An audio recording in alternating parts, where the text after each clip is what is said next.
दोस्तों इस बार big boss ने घर वालों को धर्म संकट में डाल दिया, कुछ चॉइस ही नहीं छोड़ी, कुछ इस तरह से नॉमिनेशंस करवाए। खैर काफी इंटरेस्टिंग लग रहा था।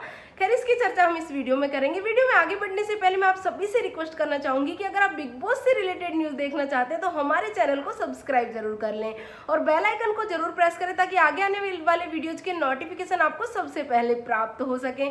सो गाइज अभी बात करते हैं हम नॉमिनेशंस की। तो इस बार बिग बॉस ने सच में घर वालों को धर्म संकट में डाल दिया। एक साइड कुआ तो दूसरी साइड खाई, करें तो करें क्या आखिर। सो गाइज इस बार नॉमिनेशंस कुछ इस प्रकार हुए हैं कि 2 शिकारी और 2 शिकार रखे गए हैं और इसमें दोस्ती की तरफ सबसे ज़्यादा ध्यान दिया गया है कि दोस्ती में दरार बिग बॉस कहीं ना कहीं देखना चाहते हैं कि जो दोस्ती बिग बॉस के घर में बन रही है ये सच्ची है कि झूठी है। तो इसी के बेस पे इस बार नॉमिनेशंस हुए हैं और कई लोगों की दोस्ती में दरार आ भी गई है। नेजी और सना मकबूल जो हैं काफ़ी अच्छे दोस्त नज़र आ रहे थे, लेकिन अभी नेजी और सना के बीच में भी दरार आती दिखाई दे रही है। कहीं ना कहीं कई लोगों की दोस्ती में इसी तरीके से दरार आई है और काफ़ी इंटरेस्टिंग नॉमिनेशंस इस बार रहे हैं। होता क्या है कि सभी को इसी प्रकार 2 शिकारी और 2 शिकार चुने गए और उन 2 शिकार में से दोनों शिकारियों को एक को नॉमिनेट करना है। तो भाई एक बंदा तो चाहता है कि मैं इसको नॉमिनेट करूं, पर दूसरा कहते नहीं ये तो मेरा दोस्त है मैं इसको नहीं कर सकता। तो कहीं ना कहीं सबने अपना बना के चलो ठीक है इसको कर देते हैं तो किया था। तो कहीं ना कहीं दोस्ती में दरार देखने को मिली। लेकिन पॉलेमी और मोनिसा जी का तो कुछ अलग ही हो गया। मोनिसा जी पहले ही नॉमिनेट हो चुके थे और पॉलमी नॉमिनेट नहीं हुई थी और कहीं ना कहीं लग रहा था कि पॉलमी को कोई नॉमिनेट करता भी नहीं, मैं भी मुझे लग रहा था, लेकिन पॉलमी ने खुद ही अपने लिए गड्ढा खोद लिया। तो सना और लवकेश उनके सामने शिकार होते हैं और शिकारी होते हैं पॉलमी और मोनिसा जी। तो मोनिसा जी और लवकेश की बॉन्डिंग कहीं ना कहीं काफ़ी अच्छी देखने को मिलती है और वैसे लवकेश खेल भी अच्छा रहा है, काफ़ी जेन्युइन बंदा है, तो ऑब्वियसली उनका कहना सही था मोनिसा का। लेकिन पॉलमी कहती है कि नहीं मैं सना को जो है मैं नॉमिनेट नहीं करूँगी क्योंकि सना और पॉलमी की दोस्ती काफ़ी अच्छी है और मोनिसा जी बोलते हैं कि मैं लवकेश को नहीं करूँगी। तो दोनों एक बात पे नहीं टिक पा रहे थे, काफ़ी देर उनका चलता रहा। उसके बाद बिग बॉस ने बोला कि अगर आप नहीं डिसाइड कर पा रहे कि किसको नॉमिनेट करना है तो आप बाहर आ जाइए।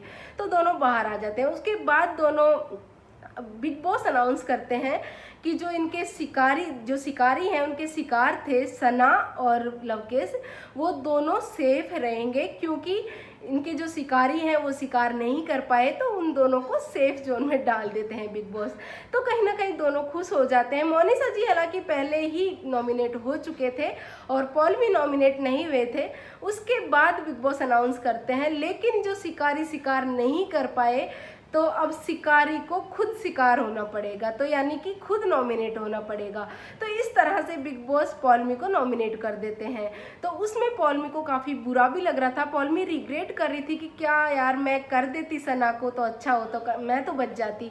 तो इस तरह से उनका नॉमिनेशन हुआ। काफ़ी इंटरेस्टिंग रहा इस बार और कई लोगों की दोस्ती में भी दरार आती हुई नजर आई। उसके बाद में मोनिसा जी जो है उनका रोना फूट फूट कर निकल रहा था। कहीं ना कहीं मोनिसा जी को मे भी डर है कि शायद इस बार वो इविक्ट हो जाएं क्योंकि जो लोग इस बार नॉमिनेट हुए हैं उनकी फ़ैन फॉलोइंग कहीं ना कहीं काफ़ी अच्छी है सबकी और कहीं ना कहीं मोनिसा जी को शायद लग रहा है कि कहीं मेरा इस बार इविक्शन ना हो जाए। तो बहुत रोते हुए नजर आई और उनको चुप करवाते हुए नजर आए विशाल और लवकेश। उसके बाद मोनिसा जी जो है वो उनको भूत की स्टोरी सुनाते हुए नज़र आ रहे थे। काफ़ी इंटरेस्टिंग स्टोरी थी। तो इस तरह से कुछ इस बार नॉमिनेशंस हुए। तो आपको क्या लगता है कि किसको इस बार नॉमिनेट होना चाहिए था और किसको नहीं होना चाहिए था? खैर मलिक फैमिली के जो 2 कंटेस्टेंट हैं दोनों ही बच गए इस बार नॉमिनेशन से और शिवानी फिर से नॉमिनेट हो गई है। आपको क्या लगता है कि किसको होना चाहिए था, किसको नहीं होना चाहिए था? और अब आपका जो फेवरेट कंटेस्टेंट है उसको आप वोट देकर जरूर नॉमिनेशन जो इविक्शन है उससे बचाएं।